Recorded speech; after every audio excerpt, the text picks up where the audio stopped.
week, the month. Imagine it's already May. Wow, I remember starting this in February. Was it February? I think so. And now it's May. Wow, how time flies. Starting is always the challenge. So just a little talk. How is our spoken Chinese going? Are we practicing or we just hoping that we'll learn the Chinese somehow?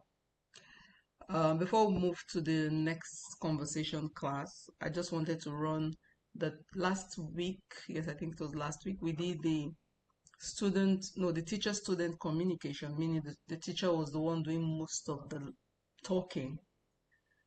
And this time around, we're just going to do the student communication, meaning the student will be the one talking at this time.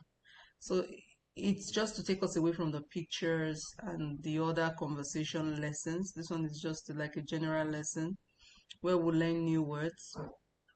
It still has the answer, the English and the pinyin, but at least we'll see more of the words connecting. That's the idea for these teachers, students, and all that. Although I don't know for my students, maybe later there'll be those that will be in the classroom.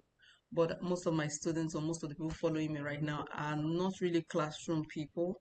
They are more like they're business people working and then just trying to see how they can speak Chinese. We'll get to that place one after the other. Like I said, the key thing is to learn the new words. The key thing is to know how to use the new words and how to pronounce them. But I want to take us step by step.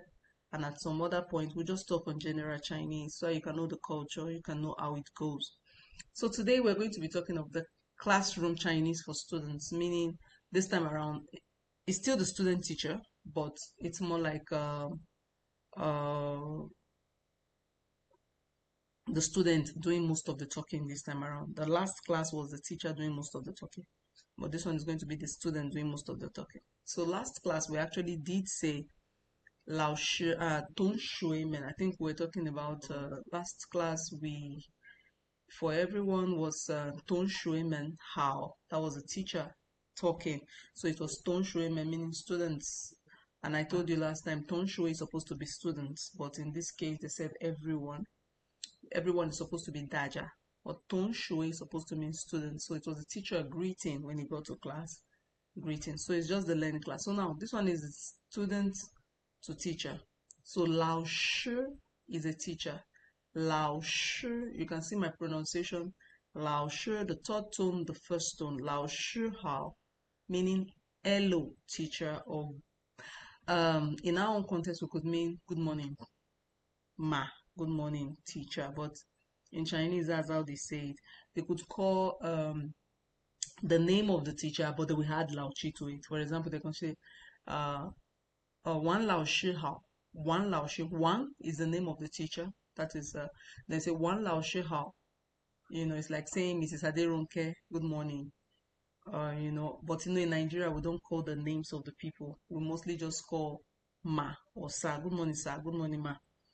But there is no Mausa really. So you have to call your name and add the teacher to it as a greeting. So I'm coming into class. I say Wan Lao Shi Hao, Jan Lao Shi Hao, Jen Lao Shi Hao, Shu Lao Shi Hao. So the how there is the Ni Hao. Now they've removed the Ni from it and they've put Lao Shi. So you understand? This is the Ni there can be changed. The how is the main thing of the how is the main greeting. The ni there can mean you. So when I say ni hao, I'm talking to you, but I'm saying hello. But when I'm saying lao shi hao, I'm removing the ni and I'm making it lao shi. If I say precious how, it means I'm saying hello precious. So the how there is the actual hello, but the ni is to personify who I'm directing it to or changing the names. So the pronouns can be changed accordingly. So in this case, number one is Lao Shi Hao, which means hello teacher. And normally, yeah, but this is Chinese. So we're learning Chinese, we're going to follow the Chinese way. This is how it is done. If I know you can say Precious Lao Shi Hao. My name is Precious, for example. They say Precious, they put my name and Lao Shi, meaning teacher Precious, good morning or hello. Now, the teacher is still speaking. the teacher is teaching, or rather the student is still speaking. You know, when the teacher is teaching and maybe the teacher is fast, the student can say, Chin ni zai man idiar. Chin ni zai man idiar. Now, Chin means please. Ni, if you notice, I told you ni hao. If you remember the character, if you still remember the character of ni, you will notice that this tiny character underneath this is not there. Now, let me do something so that we can relate. I'm going to type something because we have to get used to some of those new words. So this is ni. I want to do the Chinese now. This was the ni we were all used to. Let me make it bigger. This was the ni we are all used to.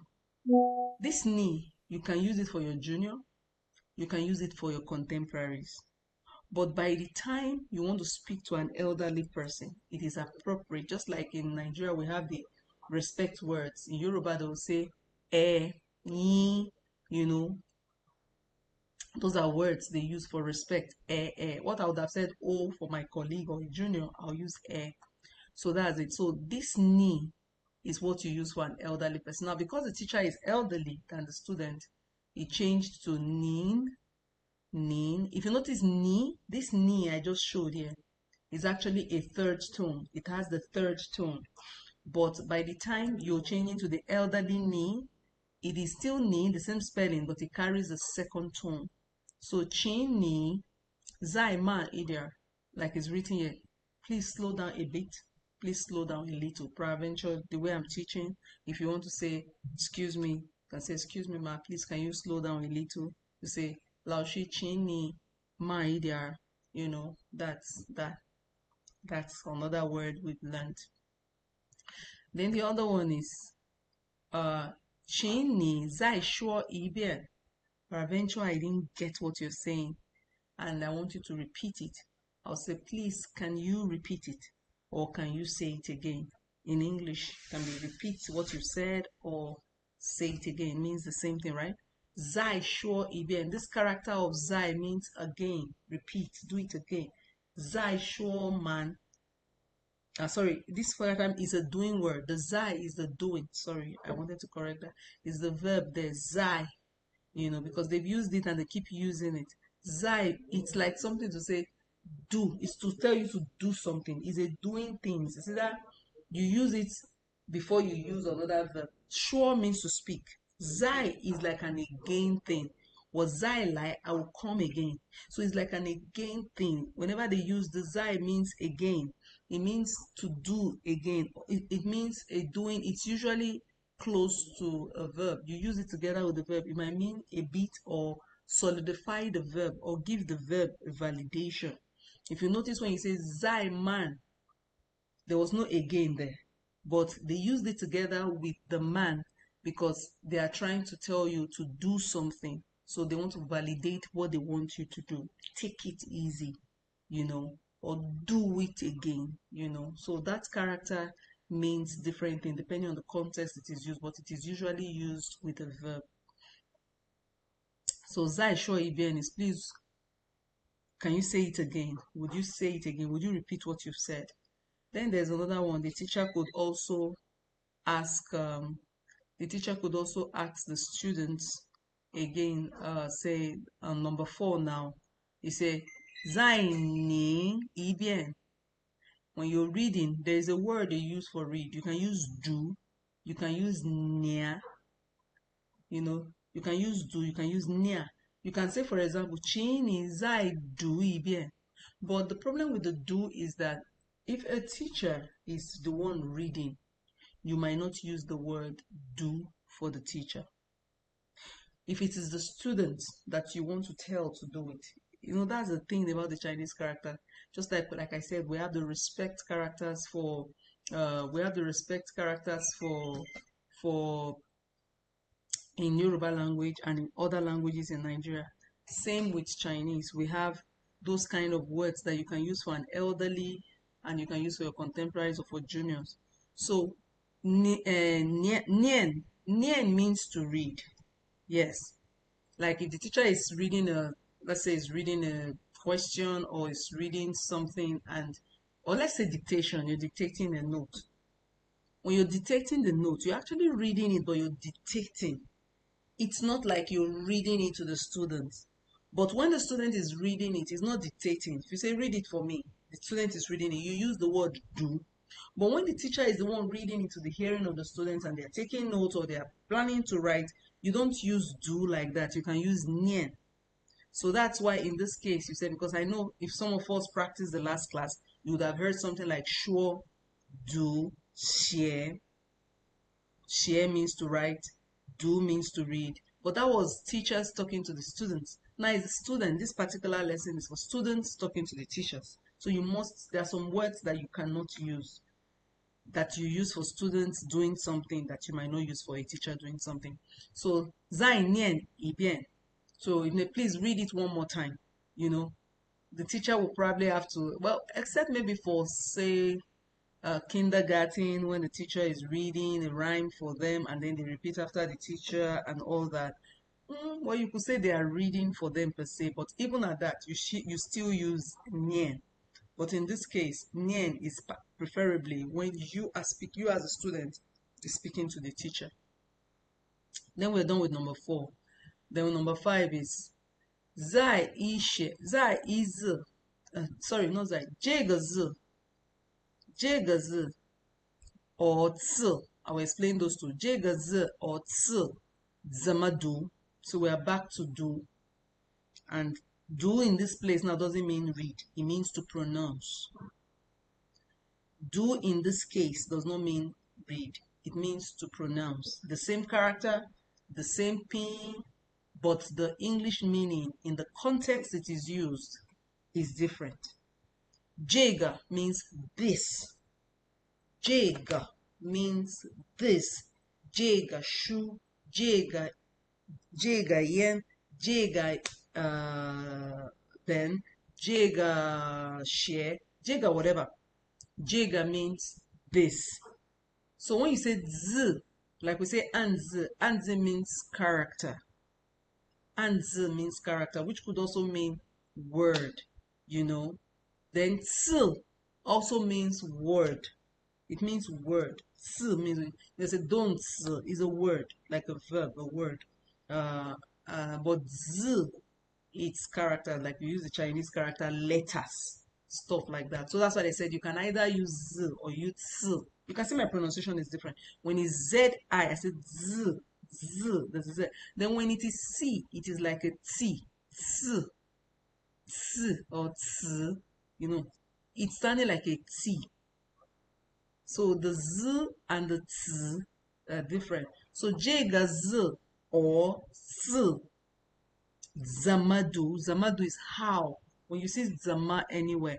Now, unlike English, the how is in front. But in Chinese grammar, how I call it now, it follows a verb. Zama always precedes a verb. If you want to say, how should I do this, or how is this pronounced, it follows a verb. When you see zama, shama, shama follows a noun, but zama follows a verb. And that is why zamadu, it wasn't supposed to be, if it's English now, we say zamadu jegadz. It's correct in terms of spoken English. If, for example, you are Elena, you say, Laoshi, zamadu jegadz. The Laoshi knows what you're saying. Even though you placed the grammar wrongly. The teacher knows what you're trying to say. But if you're writing an exam, an incorrect writing of the Chinese language, it's supposed to be jegadz zamadu, not zamadu jegadz, even though you can play around it. But in grammar, in Chinese UEFA, there's a way some words come before the other words. And as you can see, jegadz or tz zamadu is how should this character or word be pronounced? But I will put it this way in English. How is this character? How is this character pronounced? That's the way I would have put it, but it's okay. It's still the same thing. Basically, trying to know how is this pronounced. Like you saying how it's z and s pronounced. Jegatsu, jegatsu, zamadu. Then remember, it's still the teacher, is the student in this class that is speaking to the teacher. In the last class, it was the teacher that was speaking to the students. So the reason why we're doing this is to see the difference in communication when the student is the one communicating to the teacher and when it is the teacher communicating to the student. Let's not miss that. It's not just about the new words. It's about knowing, it's like me talking to my boss and my boss speaking back to me. There's a difference. My boss is older than me, so the way his language will be framed, the tone will be different. The way I would frame my tone to my boss or even our parents will be different. That's basically what this lecture last week and this week is trying to show. Because we are now in formation of words. We're in the formation of words, learning new words, and practicing Chinese. That's where we are right now. However, how the words are framed, how the words are used, how the words go, it's a whole different ball game at the end of the day.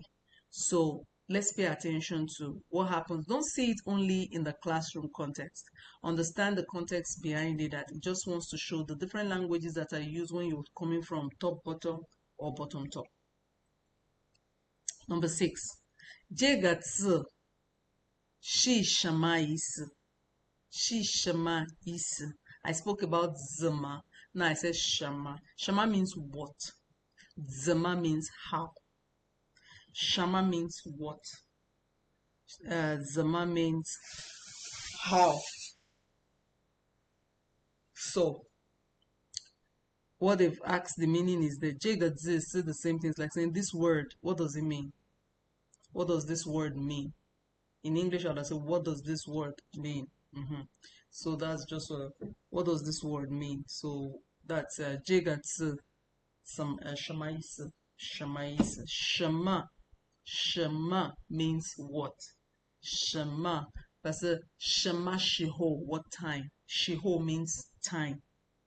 Shema and Shije means time. Just depend on the concept. When you say Shije, it means the time, like you say 5 o'clock, 3 o'clock, 4 o'clock. That's Shije. But when you say Shiho, it still means time. But what it's trying to give you is like morning, afternoon, evening, night, tomorrow, next tomorrow. They are still time, they are periods. But when you say Shijen, Shijen has to do with the clock, the chronos time that tells you 1 o'clock, 2 o'clock, 3. But when you say Shiho, it's trying to tell you like not just the time in terms of 3 o'clock, but the period in the morning, in the afternoon, at night, during break, when they are sleeping, something like that. Shama Shiho Lai, Wan Shan Lai, Zao Shan Lai, Min Tian Lai, Ho Tian Lai, Min Nian Lai, gives you periods. I can come next year. That's Shiho, something like that. And number 7, it said Ying Yu is English. Ying Yu de. They put some things in parentheses. I'll tell you what I mean. Ying Yu de. Han Yu 怎么说? 英语的汉语怎么说? Now, Hanyu means Chinese. So when a Chinese wants to ask, how do you call Chinese in English? That's what he's trying to say. Ying Yu the you say I said zama. Now they use what for zama? It's actually supposed to be how. How do you pronounce? How do you mention? How do you speak? What do you speak? How do you, that thing in the bracket could be, let me say, ying you the bow, if it's like that. An you the mashua. It means something in Chinese, in something in English. Let's say a cup in English. And then how would you say it in Chinese? So that's it. What's the Chinese for this? It's language. Could have been how is, if for example where they put the dash dash dash, I use cup. Ying you the cup, for example. Han use a mashua. So what it's trying to tell you is that how do you pronounce a cup in Chinese? Do you understand? Ying you the whatever. Han yu zama shuo. That's it. So it's just trying to tell you, how do you pronounce cup in Chinese? Now you don't need to say, how do you pronounce English cup in Chinese? No. It's just telling you, yin yu the cup. For example, yin yu the phone. That is to say, in English we call this a mobile phone. Yin yu the phone. And remember, the person doesn't understand English, so it could say something like yin yu the shouji, but he already knows it in Chinese. If I use shouji, it will not make sense. So it's better I use something in English. If you say yin yu the bee, or yin yu the biro or pen, yin yu the pen, Zhongwen Zamashuo, yin yu the pen, Zhongwen Zamashuo, meaning how do you pronounce pen in Chinese? How do you, what do you call pen in Chinese? So your answer will be bi, an yu, shi, bi, an yu, bi, yin yu, shi, pen, han yu, shi, pen, bi. So that's just how it is. So 今天的作业是什么? Which means today's homework is what? You know, 今天, we've done that in previous class. 今天, 明天, 后天, 前天,后. So 今天 means today. 作业 means assignment or homework. And 是什么 means is what? You know, is what? So that's the grammar again. The what is at the extreme. Meanwhile, in English, it's going to be, what is the assignment for today? What was the assignment given to us today? Today's assignment is what? You know, depending on how you want to write it. Then number 9 is 老师. Remember I told you that the pronoun he, she, and it all have the same tone, the same pinyin, but different character, Chinese character.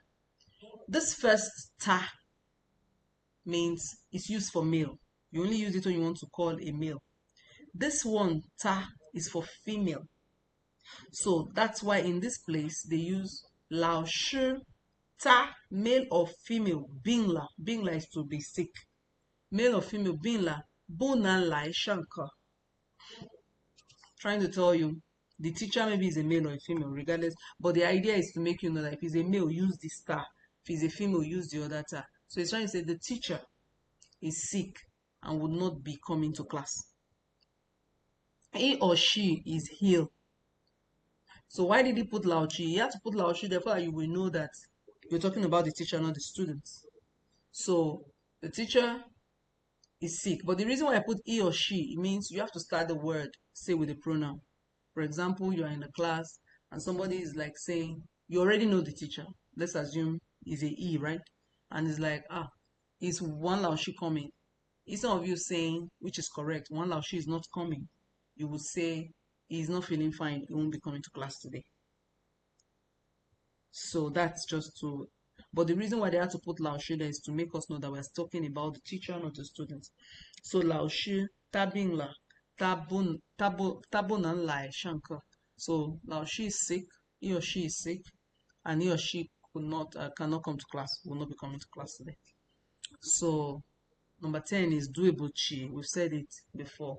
You know, students can come to class late, have issues and all that. So duebuchi, assuming the teacher is standing in front of the board and you come in, you say duebuchi, wachida, wachida, wachida la, wachida la. Sorry, I am late. And we've discussed before, xie xie lao shi, which means thank you, teacher. Zaijian, Zaijian, which means goodbye. So this lesson is pretty short, I know. And that's because when we're studying Chinese, because of the fact that there are different interests, some people just want to learn how to speak. Others want to learn how to speak and write. And others want to know, have some questions. For me, the best way to learn Chinese is to first understand, like I said, I started from the beginning, understand the tones, understand the characters in terms of the finals and the initials. In writing ABCs first, please. Understand that and learn new words. The reason why it is important you learn new words is that once you know the words, then you may mumble the grammar arrangement, but it is easier then for you to first identify them when you see them. Then secondly, it's even easier to learn in that situation. But by the time somebody just come and say ni hao, yes, you know ni hao, and you go. You don't understand the tones, you don't understand anything, you can't even recognize the character. The truth of the matter is that once you walk out of that place, you forget. But when you make effort to practice every new word, understand new words, you may mumble the grammar arrangement, but the truth of the matter is that at the end of the day, you would be able to grab some new words every day, and it makes sense because the first thing to learn in spoken Chinese is the spoken Chinese actually. As you master the letters, then you begin to go into being able to read. I can read Chinese characters now, even if you don't put the pin there. Not all, because like I said, there are well over 5,000 characters, but simple characters that they use every day. Now, it gets harder when you get into professional courses. For example, I'm an engineer. So these characters are simple to me because they are normal communication characters. These are just basic communication characters.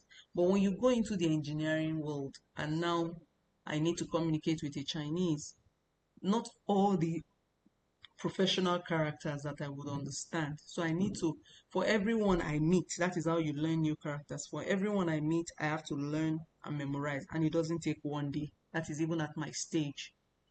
So that's why I can't call myself a pro. If it's for the daily communication, I want to go to the market, I want to buy this, buy that, say hello, ask you if you're fine, have you eaten, when are you traveling, where do you want to go, have you been to Beijing, have you been to Spain, all those communication things, normal, casual, everyday usage, I may be able to say, okay, maybe if you put me on pro, they're fine. But when you move into the major, every new stage bring about you learning new characters. I might speak Chinese, but I don't understand some of the characters in the medical field. So if you bring some book to me that is the medical field and you're saying, I might understand the small characters of this is liver. When you say this is, I might know. But if you say liver, I might not know the character for liver. But once you've said it once or twice, it becomes something that I know, and then I'll say, okay. But if it's not a field I go to every time, for example, if I don't go to Chinese hospital all the time, and the doctor don't use Chinese hospital things for me all the time, I cannot memorize it. It's even in English. Sometimes you see medical languages when they are using it. We ask the doctor, please interpret. It's English, it's written in English in some cases, but yet because it's not what we speak every time, we don't get to know it. Those in the field will know it better. Why am I saying this? I'm saying this so you don't beat yourself on all the characters. If you want to start with the daily communication characters, that's why we are right now at word formation. I just saw this one in the textbook and I said, let me not skip it for those who will be students later. And some of these words here we have observed. It is, for example, if you're going to work and your boss is there, your teacher is Lao Shi, your boss is Lao Ban.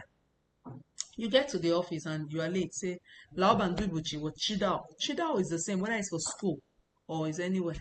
Or somebody is waiting for you, your dad is waiting for you, and you're late. Oh, Baba Duibuchi or Chidao, you know, it's the same. So those are communication. Some words are communication words you can use all the time. If somebody is sick, is the same thing as being. It's being, But I want to tell you about this character law. Law doesn't mean anything. It's just that usually they add it to a verb. Yes, they add it usually to a verb. Just like you add ma. Can you remember when I say when you use the word ma, the ma doesn't mean anything. But when you put ma to a word, it validates that that is a question. Ni hao ma is different from hello. Ni hao is hello. When you say ni hao ma, it means how are you? It changes hello to a question. Once you put ma to the end of it, it changes it. Now, when you put lo to a verb, it kind of solidify or validate the verb. That being la, it puts a stretch to that word. He is sick. Sick is the main thing. The la doesn't mean anything, but it just stresses that sickness to make it like Tachida la. It came late.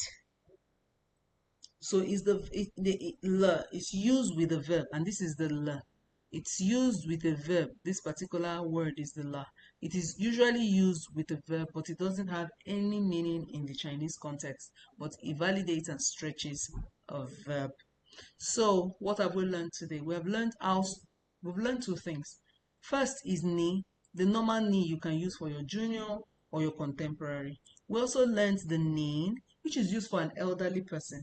So you want to say nin how is for an elderly person. It's still hello, but you have changed the character to the respectful character. And we also spoke about ni hao is hello generally used. Precious how means hello precious. Lao Shi Hao means hello teacher.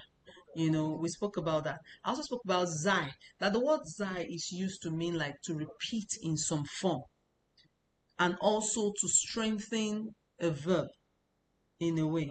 For example, you say Chen zai man. Zai man, man means to be slow. Zai man idiar means slow a bit. It's not slow again, but it stresses that our attention is in the man. Our attention is in the slow. We're stressing the verb.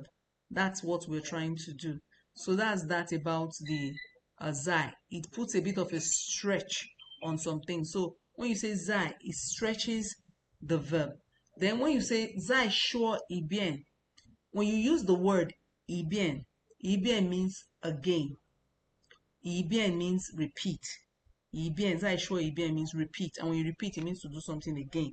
So ibien there is again. But whenever you use zai, zai can be used to mean was I lie? When somebody just say, was I lie? What the person is saying, I'll come again. That's the truth. In spoken Chinese, was I lie? I'm coming, I'll come again. Just wait, I'm coming. It's like I'm coming. It stresses the verb there to tell you, don't worry, I'm coming. But when you use ibien with it repeats, it stretches that again. It makes the again come alive. Let me use that word. It makes the repeat, doing it again, come alive. Some characters are like that in Chinese. That doesn't really, some doesn't really have some particular direct meaning. But when they are used together with another character, then it forms a stronger meaning. I hope we learned one or two things. I also learned about what and how. Zema. Zema means how. Zema sure. Zema do. It means how. And when you say shema, shema means what? Shema means what? Zema means how. Then we also spoke about grammar, that unlike English, where the answering verb, if you want to call it, is usually in front. In Chinese, it's somewhere at the end, in the middle, close to the verb.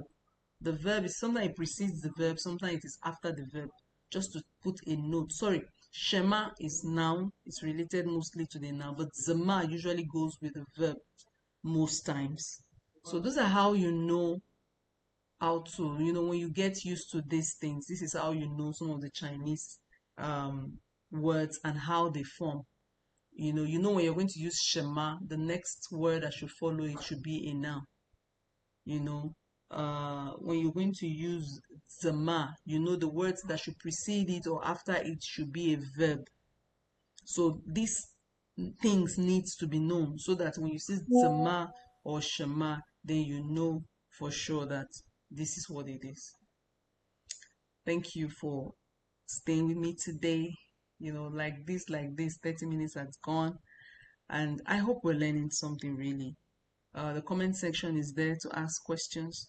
Please feel free to ask questions. I wish this class was more of an interactive class where questions are asked directly. I guess the essence will be felt better. But since it is not, let's make do with what we have. And who knows, if we can't use it now, generations to come will see this and learn. But like I say, and I will always say, learn the new words. Practice. That's why I'm opening the textbook. This was a textbook I learned with. So it's not a matter. This was the exact textbook I learned with, and we did it one after the other, one after the other. But with continuous practice, I was then able to know to do general conversation, also mixing with the Chinese. Before I knew it, I could speak better, improve, and I'm still improving, meeting new words and meeting new characters and improving on them. So Language is not something that once you're done, you're done. No, you keep improving because you keep learning new things. So I hope you have a lovely weekend and see you in the next class. Bye for now. Bye.